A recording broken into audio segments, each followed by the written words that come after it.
We'll talk about how to use the Easy Fletch arrow Fletcher. You can use these to fletch both plastic veins and feathers.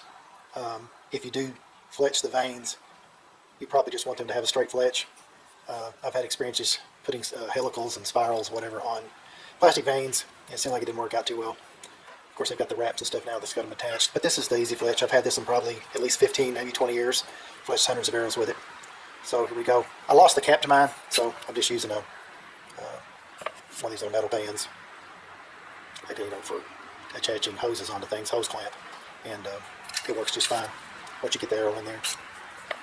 So the way these things work, you can fletch 3 of them at a time, 3 feathers at a time, and you can actually spin this around depending on how you want your feathers to go in there, or you want your cock feather, if you actually do a colored cock feather and then these two a different color, and whether you want the feather to face straight up or out from the shelf like on a recurve or something. So got your arrow shaft here. First thing you want to do, put some acetone on a clean cloth. I already put some on here, and just clean this really well, and that way it'll really help with making your feathers stick. And then it will have a little bit of residual on there, so sometimes you just lay that out to dry for a few minutes so that it all evaporates off of there. One of the little tricks to using this, sometimes your glue likes to come out around the feathers, and when you try to pull your arrow out after you've got it, and you start to pull all these away from where your fletching has attached onto the shaft, it sticks to the shaft. So the way you get around that is just here's some string wax, and you just wax it. Just put some wax on each side of that, and the wax will not let the glue stick. It won't allow the shaft to glue to the jig. So, and that's all it takes to do that, just some string wax. And you take each one of your feathers or veins, just try to stick the fat in up here high, and it'll guide everything in, and then I just slide it down. If you try to start at the very bottom, sometimes it doesn't want to. If it doesn't want to set, it won't allow your feather to completely seat in the groove. Okay, so that's all the way down. I'm shooting, these are 4-inch.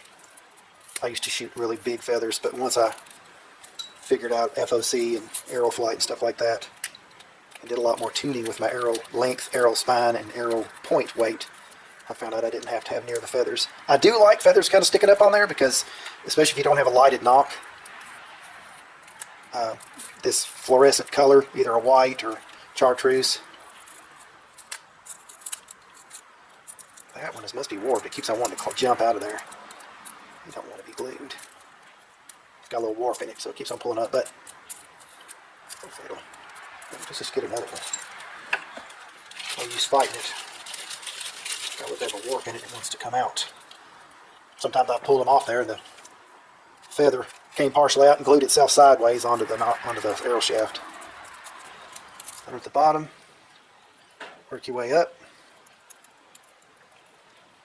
and then take it and work it all the way back down, just tapping it lightly, and that spreads your glue out evenly so you don't have any gaps. Go back, and that spreads your glue out nicely. Put this back in there. If you don't, it'll be all over the tabletop when you lay it down. Okay? And you can put your arrow in there, and there's a slot down in there, and you can, when you twist your arrow, it won't spin, so that you know it's oriented right. And you just pick these up, push them in, and there's a little cap that goes on there. Like I said, I lost it, and I just use this hose clamp. Pull it down through there, pull that tight, and then the bottom of it has a groove. You pull it down. So push this down and spin it, and then it pushes the bottom up, so you have tightness on both the top and the bottom. Up here, pulls this tight, and this piece right here slides forward and pulls the bottom tight. And then typically I'll leave it about 15 or 20 minutes, and then I'll come back and show you what I do to finish up the fletching process. Okay, it's been probably about 20 minutes. So there's the bottom. Just push that up there. Turn it till it goes in the notch. pull the cap or the retaining ring off there and just peel both these out. You can feel it kind of wanting to stick, but the wax on the inside of the Easy Fletch will not let the glue glue the Easy Fletch to the arrow or to the fletching. It will pull off. There you go. Now, we're not done. Something else I do, you can do this several different ways, is to help reduce your feathers from being stripped off in the target or animal, whatever you're hitting. I will put a bead of glue at the front of every feather, and that will flatten out as it dries. Okay, and while that's drying, I'll show you something else I do.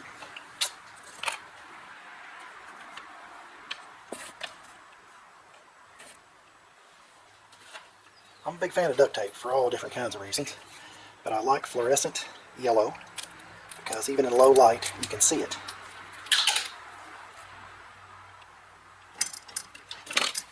So I cut about, I don't know, a 3/4 inch strip.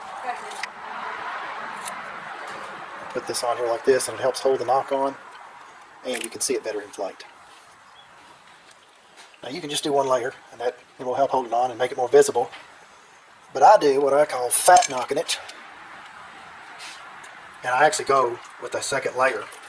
The thicker that is there on the back, the more visible it's going to be in flight when it's flying directly away from you. So I'll put a second layer on there.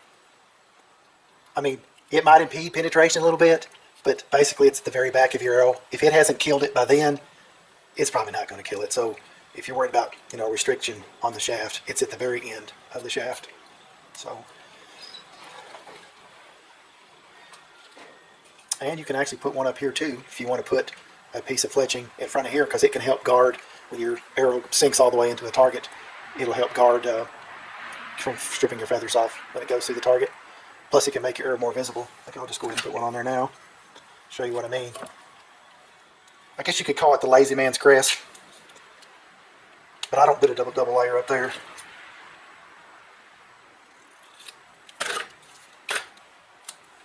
Just a single layer. And there that is. And that locks in your fletching and it makes it more visible.